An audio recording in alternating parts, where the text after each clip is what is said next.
Next, we've got ElectroAero. Hi, Josh. How are you this morning? Great. Thanks for having us there. Your morning, our afternoon. Yeah, great, excellent. Great to see you, and delighted that you're able to drive my colleague Robert Wilkins' laptop all the way from Perth in Australia. Looking forward to the presentation very much. Over to you. Thank you very much. So I'm Richard. I'm Josh. And we're the co-founders of ElectroAero. We develop and build and license electric propulsion systems for light aircraft and watercraft. And over the past 1 month, we've achieved 2 world firsts. The first flight of our first aircraft system and the first flight of our second generation watercraft system. After the presentation, we can provide you with the confidential YouTube link of videos of both. Okay, so we are based in sunny Perth in Western Australia, arguably the best place in the world for developing our kind of technology. We have a highly skilled local engineering workforce, perfect weather all year round for testing, and world-leading electric aviation regulations in Australia, which puts us more than 2 years ahead of Europe and the United States in commercializing electric aircraft. We're currently backed by angel investors who are technical experts in their fields, people who've started and built companies in technology areas in aviation, electronics, and maritime. And we're now ready for our Series A funding round. So over the last 4 years, we've achieved many world firsts. Just wait for it. It's a little laggy there, so give us a second on the slides. But you'll see the fly kart in the top left corner there. That's our ducted octocopter proof of concept vehicle back in 2016. And that really demonstrated our technology and got us starting innovating. But since then, we've also achieved the world's first light sport fixed wing certification with the Pipistrel Alpha you see in the middle there. We didn't design that aircraft, but we did get it certified in Australia and have been operating it for over 2 years, far ahead of any other country as far as regulatory authority. And we've had over 150 hours of commercial operations, making us one of the most experienced electric aircraft operators in the world. We've also been developing electric VTOL systems for various different customers around the world, including NASA, Bell, and XTI aircraft you see in the corner there. And we developed the world's first electric hydrofoil jet ski earlier last year, and has since been innovating the Waveflyer as you see there. And as Richard mentioned, we just last month achieved the first flight of the world's first ducted electric microlight aircraft, which we're very excited about sharing with you if you'd like to see the video after the presentation. Right, so we don't actually build aircraft or boats. We supply the manufacturers who do. The oldest saying in aviation is that aircraft are designed around available engines. Well, we provide the engine of electric, which is what we call a turnkey propulsion system, covering everything from the propeller to the plug in the wall to charge it. Now you might ask, why the focus on aircraft and watercraft? Well, there's about a 75% technology commonality between the two. In aircraft, we have a large ducted fan on the back, and in the watercraft, we have a small ducted fan on a hydrofoil, and the rest of the system is largely the same. A great analogy here is Rotax, who hold a commanding market position in both segments with essentially the same engine used in aircraft and watercraft. And now we're here to totally disrupt this scene on a global level.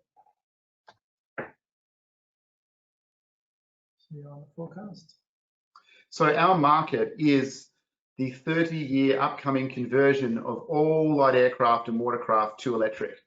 Now the conversion to electric has already started in automotive, and aviation and watercraft are close behind.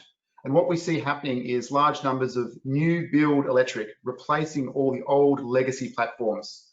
The total market is between $1 to $3 billion US per year, both in new sales and in spare parts and upgrades for those new sales. Right now, we already have hundreds and hundreds of pre-orders of electric aircraft for different startups around the world, and it's time to get in at the ground level and become the supplier of choice in this industry. We have a broad portfolio of intellectual property covering various parts of the propulsion system value chain. With a combination of registered IP and trade secrets, we focus on the multidisciplinary design optimization of the complete solution from prop to plug. And by plug, I mean the plug in the wall, and we develop chargers. And over the last 2 years, we've been writing an SAE international standard for electric aircraft chargers. And we're the first to put a product out to the market that satisfies that standards requirements, and we're already in pre-production and initial sales. Our main focus going forward has been evolving our propulsion solutions to be a one-stop shop.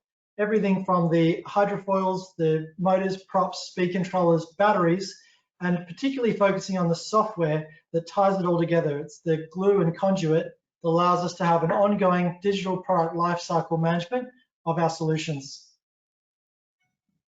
So we have a highly supportive shareholder base. We already have a shareholders agreement and employee share scheme and options plan to remunerate our key staff.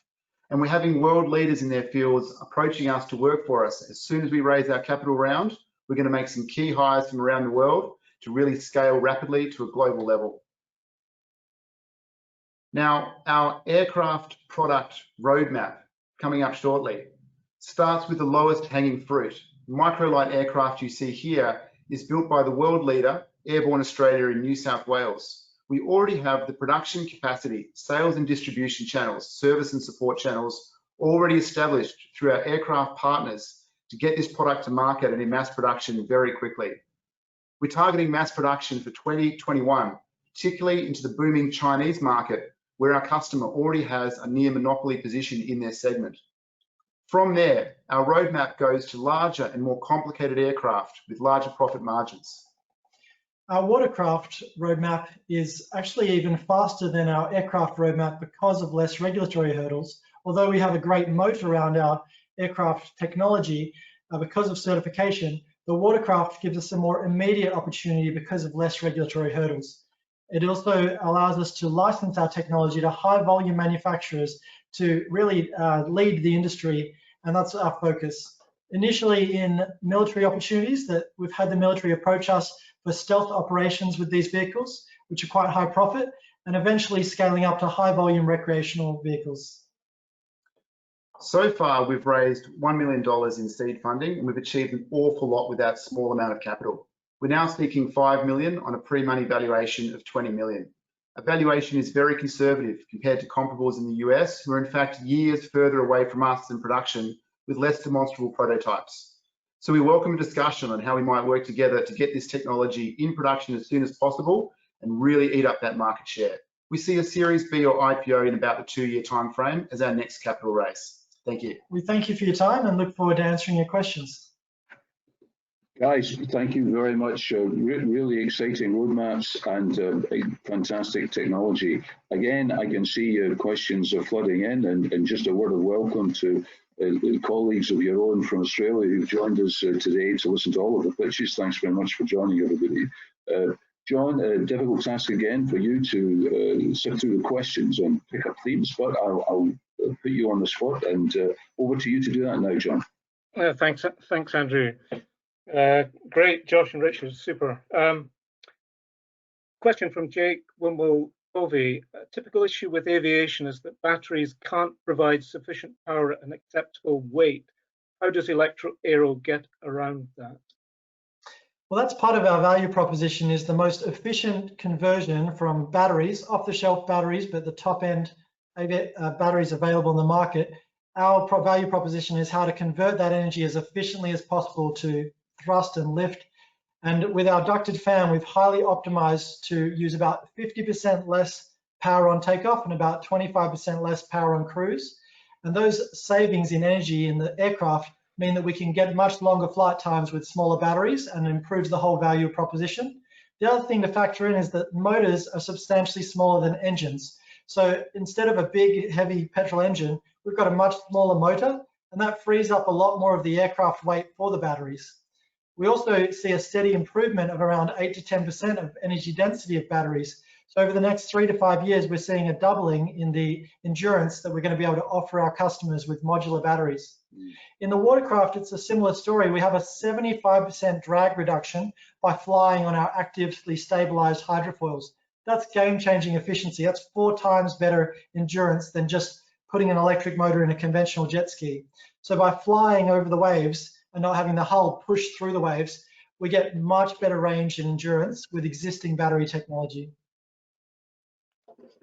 Thanks. And a question from Julian Wheeler. Who do you consider the US comparables, which I assume is competitors? Well, there are over 200 electric aircraft startups around the world, and most of them in the US, but nearly all of those are building aircraft rather than propulsion systems. So in reality, we're more like potential suppliers to those companies, not competitors. There are one or two close competitors, but in very different segments of us, operating in much, much bigger aircraft, 1 million plus price tag per unit, whereas we're down in the sub 500 megawatt class. Excellent, guys. Thanks very much for answering those questions today.